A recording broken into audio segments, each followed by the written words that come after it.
그러니까 오늘 설명해 주실 상품이 배당 귀족 주식들을 담은 상품이잖아요. 네, 맞아요. 그냥 배당주도 아니고 배당 귀족이라는 게 어떤 의미인 건지 이거부터 한번 설명을. 네, 그 부분부터 설명을 드릴게요. 기자님이 질문 주실 의도를 파악해보면 우리나라에는 그런 말이 없거든요. 그렇죠. 네, 미국에서 나온 말이고 사실 이게 왜 나왔냐면 우리나라는 배당주가 그렇게 많지는 않은데 미국 같은 경우에는 S&P 500에 포함되어 있는 모든 종목들 중에 80%가 1년에 4번 정도 배당을 줍니다. 배당주가 워낙에 많다 보니까 걔네들을 그냥 통으로 다 묶어가지고 막 배당 이렇게 하기가 미국 투자자들 입장에서 불편했던 거죠. 그래서 누가 배당을 많이 주냐, 어떤 배당주가 좋은 배당주냐 이런 것들을 좀 알아보고 싶어서 이제 미국 금융권에서 자체적으로 이제 나눈 개념이라고 보시면 돼요. 배당주에도 약간 클래스를 네, 나눈 맞아요. 거죠. 클래스를 나눈 거고 본인들이 사실 투자하기 편하게 부르기 편하게 하기 위해서 만든 거라고 보시면 되고 실제로 KDI 경제정보센터에서 따르면은 좋은 배당주의 조건은 약 3가지 정도가 있다라고 합니다. 저희가 맨날 그런 거 고민하잖아요. 배당주 중에서 뭘 투자해야 되냐. 네. 뭐가 좋을까?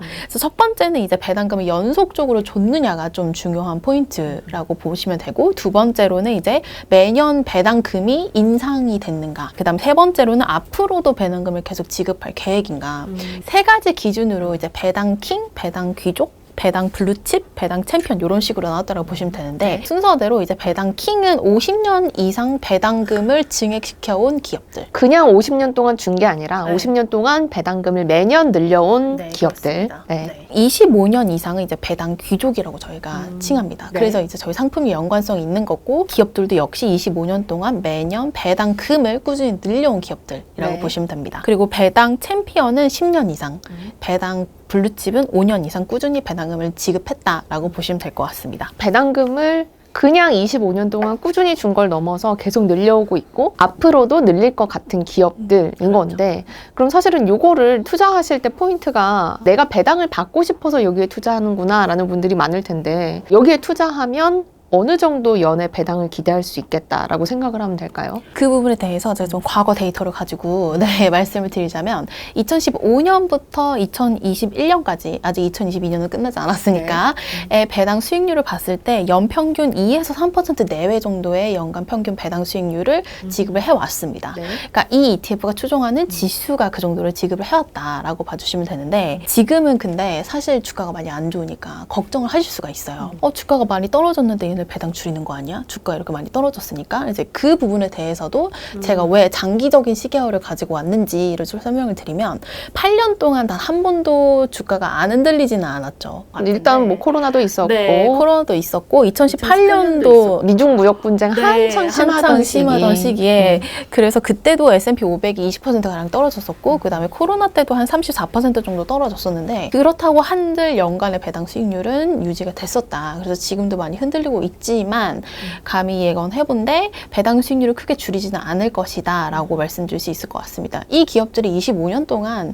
정말 많은 일들을 겪어왔던 기업들이거든요. 그런데 그 와중에도 계속 배당금을 꾸준히 늘려왔던 기업들이기 때문에 지금 주가가 많이 걱정스러우실 거라고 생각은 하지만 배당 수익률과는 그렇게 크게 연관성은 없을 것 같다라고 생각을 하고 있습니다. 사실 연 2에서 3% 정도의 배당 수익률이면 사실 배당주 투자하는 분들이 그냥 개별 종목 투자하면 배당 더 높은 것도 많은 것 같은데 이런 생각도 하실 수 있을 것 같거든요. 이제 그 부분에 대해서 설명을 드리면 우선 S&P 500 대비해서는 0.65%포인트 정도 높은 배당 수익률을 계속 지급을 해왔거든요. 정말 나는 7%, 8%의 배당을 주는 종목이 좋아 라고 얘기를 하신다면 뭐 그렇게 투자하실 수도 있겠지만 그냥 전반적으로 안정성 플러스 배당 플러스 성장 정도까지 다 가지고 있는 그런 종합 선물 세트라고 저희는 생각을 하고 이제 이 지수를 수정한 ETF를 출시했다라고 봐주시면 됩니다. 근데 보통 그러면 배당주를 투자할 때 이 배당도 보지만 여기서는 성장이라는 포인트를 말을 해주셨잖아요. 이 배당 귀족주가 성장이랑 어떻게 연결이 되는지 요거를 좀 설명해 주시면 좋을 것 같아요. 일단 25년 동안 배당을 주려면 회사가 25년이 넘었어야 되잖아요. 그렇죠?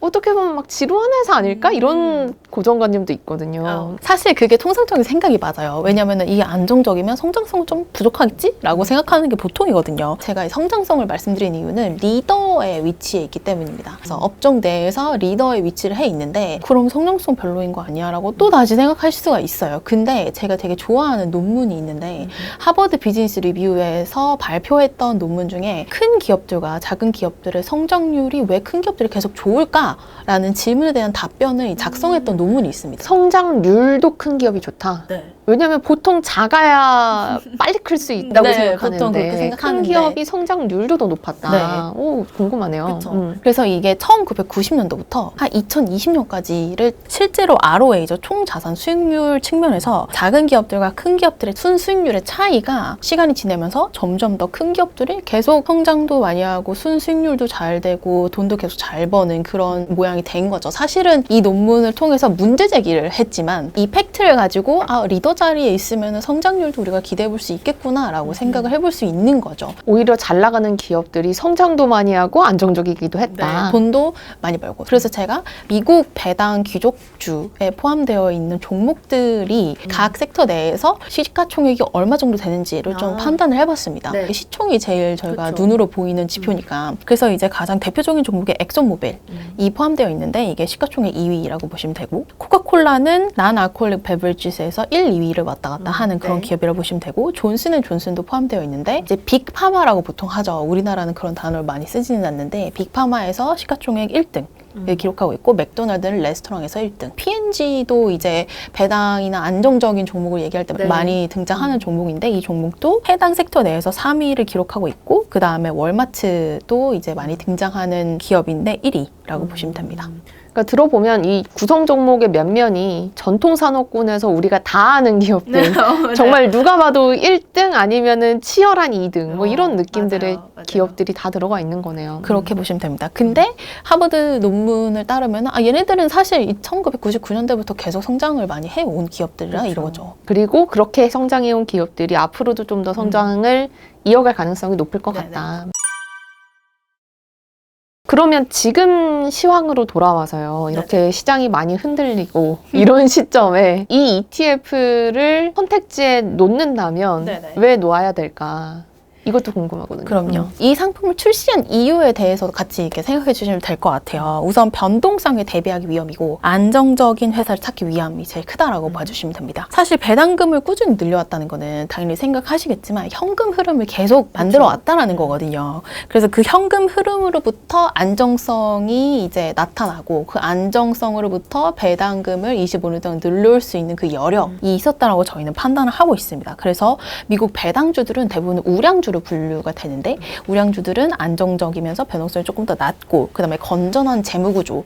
만약에 경제가 흔들리고 이제 증시가 흔들린다 그러면 건전한 재무구조가 중요하게 되잖아요. 그래서 신용 등급이 어떻고 이러다 계속 경기 침체 상으로 가면은 디폴트 얘기까지 나올 수 있으니까 그런 부분들을 우리가 앞서 먼저 체크를 해서 주식의 변동성, 안정성, 재무 건전성 등이 무너지지 않는 종목들을 모아서 저희가 상품을 출시했다라고 봐주시면 되는데 우량주라는 개념이 되게 모호하거든요, 사실. 그렇죠. 네. 누가 보느냐에 따라서 이거는 뭐 성장하는 게 우량하다고 볼 수도 있는 거고. 맞아요. 정의를 찾아보면은 이제 재무 건정성 혹은 현금 흐름 등 다양한 요소를 기반으로 매겨지는 지표들을 보고 우량주를 판단을 한다라고 적혀져 있는데 그런 거를 보여주는 게 하나 더 있거든요. 신용 등급. 신용등급? 저희가 뭐 이 회사가 신용등급이 어떻고 이렇게 말씀드리는 게 아니라 얘네들이 신용등급이 되게 안정적으로 나왔으니까 얘네들의 재무건전성은 좋다라고 판단을 할 수 있고 거기서부터 기인하는 안정성이 있을 수 있다라고 이렇게 생각을 해주시면 좋을 것 같아요. 이제 무디스 기준으로 봤을 때 대부분의 S&P 500 배당 귀족주들은 이제 상위 등급에 다 포함이 되어 있고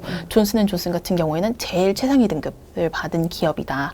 그렇게 봐주시면 좋을 것 같습니다. 이제 직관적으로 딱 볼 수 있는 그런 지표인 거죠.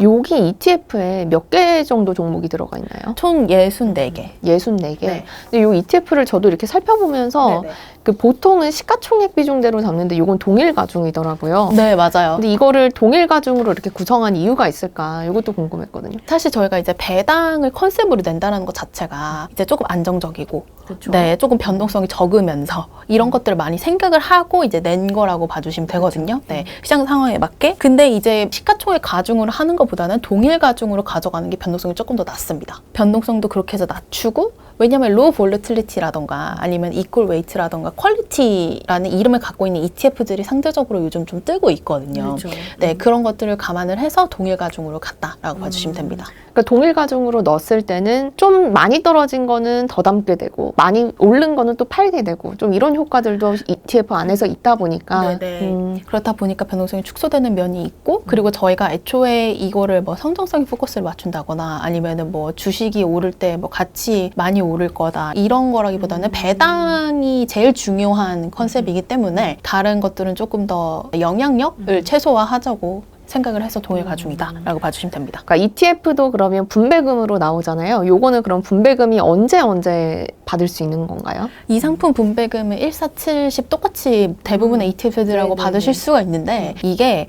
5월 17일에 상장을 해서 올해 네. 아직 쌓인 데이터가 없어요. 이제 아까 전에 배당 수익률을 말씀드릴 때도 이 ETF가 추종하는 지수의 배당 그렇죠. 수익률을 네. 말씀을 드렸던 거고 물론 운용에 따라 가지고 분배금이 살짝 달라질 수 있기는 하지만 저희가 어차피 복제 방법으로 가니까 이 ETF가 추종하는 지수의 수익률과 비슷한 수준이겠거니라고 생각을 해주시면 될 것 같습니다.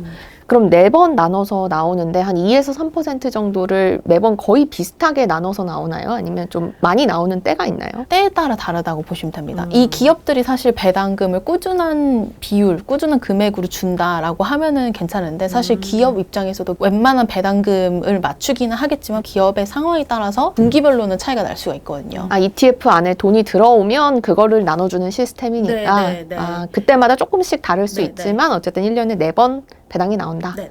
그리고 결론적으로 연간으로 합쳐 보셨을 때는 아마 지수랑 비슷한 정도의 분배금, 분배율이 나오지 않았을까라고 생각이 됩니다. 시장이 정말 흔들리다 보니까 요새 저희 댓글에도 배당, 저번에 말씀해 주셨던 리츠 이런 쪽에 관심을 갖는 분들이 확실히 많아지신 것 같아요. 그래서 오늘도 그런 상품을 찾는 분들한테 좀 좋은 정보가 된 것 같습니다. 네. 오늘 여기까지 드릴게요. 감사합니다. 감사합니다. 네.